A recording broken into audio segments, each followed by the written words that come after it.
नमस्कार. नमस्कार. तुमचं नाव आणि पत्ता सांगा. माझे नाव देवेंद्र देवराव घाटोळे, मुक्काम मोवाडी, तालुका मौदा, जिल्हा नागपूर. बरं. तर आता आपण तुमच्या गोठ्यामध्ये आलोय. हो. किती जनावर आहे तुमच्याकडे सगळे? माझ्याकडे आता 2 गायी, हो. एक ते आहे लहान, हो, आणि 2 बैल आहेत. 2 बैल आहे. हो.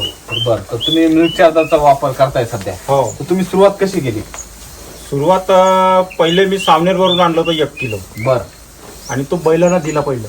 त्या पलीकडे बैलाला दिलं? बैलाला दिलं. 2. हा. हा. मग काय झालं दिल्यावर? त्यांना थोडी चमक आली. बरं. आणि परत त्याला मस्ती चढली होती.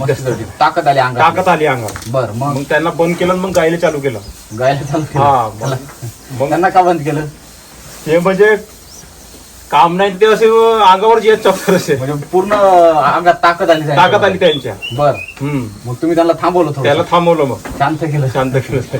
आणि मग काय केलं पुढे? मग गाईला चालू केलं ते. बर. मग गायची जी क्वालिटी होती ती थोडी चांगली आली. बर.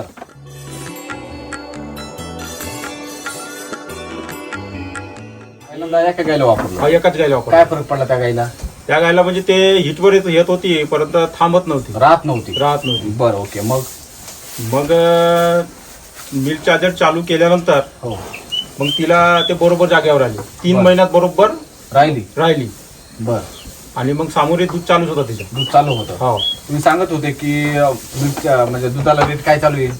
दुधाला रेट होता आपला 25-24 रुपये होता तिचा. 24 ते 25 रुपये. हो. आणि तुम्हाला किती भेटला? आता 35-36 रुपये चालू आहे. 36 रुपये तुम्हाला भेटतो मिल्क चार्जर मुळे. मिल्क चार्जर म्हणजे लिटर मागे किती वाढले तुमचे? 12 रुपये. हो, 11-12 रुपये वाढले. बरोबर आहे. हो. 11 ते 12 रुपये वाढले तुमचे. मग किती दूध देते गाय? ती गाय पहिले 7 लिटर होती, बर. ती 14 लिटरवर गेली. काय बोलता? हो, डबल वर आली. ते दुप्पट झाली.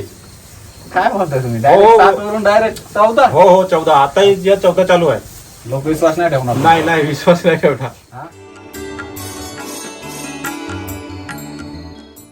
नाही, ही गाय जी आणली ना, हो. ज्या मालकाजवळून, हो. त्याने सांगलं 10 ते 11 लिटर दूध काढलं मी. बर. ते आता माझ्याजवळ 16 लिटर दूध देऊन राहिली. बघा, आता हे तर चमत्कार. 16 लिटर. तुम्ही काय चमत्कार केला? काय तर चमत्कार काहीच नाही. काय मंत्र वगैरे काहीच नाही बाबा. कसं काय? आपल्याकडे तेवढं नाही. 12 लिटरच्या आणता तुम्ही, 10-12 लिटरची. हो. 16 लिटर होते. हो.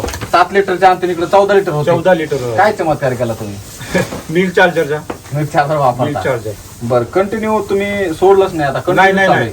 3 वर्षापासून तर कंटिन्यू होय. तुम्ही सांगताय की 40 बकेट वापरल्या? हो, 40 झाल्या माझ्या. खरं आहे का? हो. 40 बकेट वापरल्या? 40 बकेट झाल्या, पण बकेट आपल्याला हजर नाही. कुणी आले का बकेट घेऊन जाते. हो. तरी आहेत आपल्या घरी, लगेच भरपूर आहेत. भरपूर येते दिसतंय. आतमध्ये भरपूर आहेत. बर. म्हणजे तुम्ही मिल्क चार्जर सोडलंच नाही? नाही, सोडलंच नाही. बर. परंतु शेतकरी म्हणतात की ते महाग आहे किंवा ते कॉस्टली जातं. ते महाग नाही. हो. ते जर नाही दिलं तर मग डॉक्टरला बोलवा लागते. डॉक्टरला पैसे घालावं लागतात. पैसे द्यावं लागते. दूध कमी येतं. दूध कमी येतं. जनावर आजतात आणि आपल्याला आजबावं लागतं. हो. बरोबर आहे. आणि शेण पहिलं पातळ होतं यायचा. बर. याच्यापेक्षा पातळ होतं. बर. आता थोडा घट्ट आला. पूर्ण घट्ट येते. पूर्ण घट्ट आहे. हो. बर. म्हणजे एकंदरीत दूध वाढलं. डायरेक्ट त्या गायचं दुप्पट झालं. आणि हिचं पण 4-5 लिटर वाढलं. 4-5 लिटर. बरोबर. जास्त. दवाखाना अजिबात नाही, बंद आहे. पूर्ण बंद आहे. पूर्ण बंद आहे. म्हणजे तुम्ही दवाखान्यामध्ये डॉक्टरला रुपये सुद्धा खर्च करत नाही. बरोबर आहे? नाही. बर. आणि बाकी काय आजार वगैरे, लंपी वगैरे? नाही, लंपी तर आलीच नाही. गावामध्ये भरपूर जनावर दगावली यावर्षी. बर. लंपीमुळे. हो. पण आपल्या जनावरांवर अजून लंपी नाही आलाच नाही. आलाच नाही, दिसलाही नाही आपल्याला. काहीच नाही. बाकी समस्या बाकीच्या दुसऱ्या काही भाकड काळ वगैरे असतात? नाही, भाकड काळ यायची नाही. बरोबर 3 महिन्यामध्ये ते हिटवर येते. 3 महिन्यात थांबून राहिली ते आता. राहते लगेच? हो, राहते. तुम्हाला त्यासाठी वेगळं काही करायची काहीच करायची गरज नाही. म्हणजे एकंदरीत मिल्क चार्जर वापरल्यामुळे तुम्हाला सगळे रिझल्ट आले आहे आपल्याला आले. बरं. एकंदरीत काय सांगाल तुमच्या भागात जे दूध व्यावसायिक शेतकरी त्यांना काय सांगाल? त्यांना हेच सांगेल की मिल्क चार्जर वापरा. बर. क्वालिटी, दुधाची क्वांटिटी, हो, रेट मध्ये काहीतरी फरक पडतो. हो. हो. ओके, चालेल. धन्यवाद. धन्यवाद.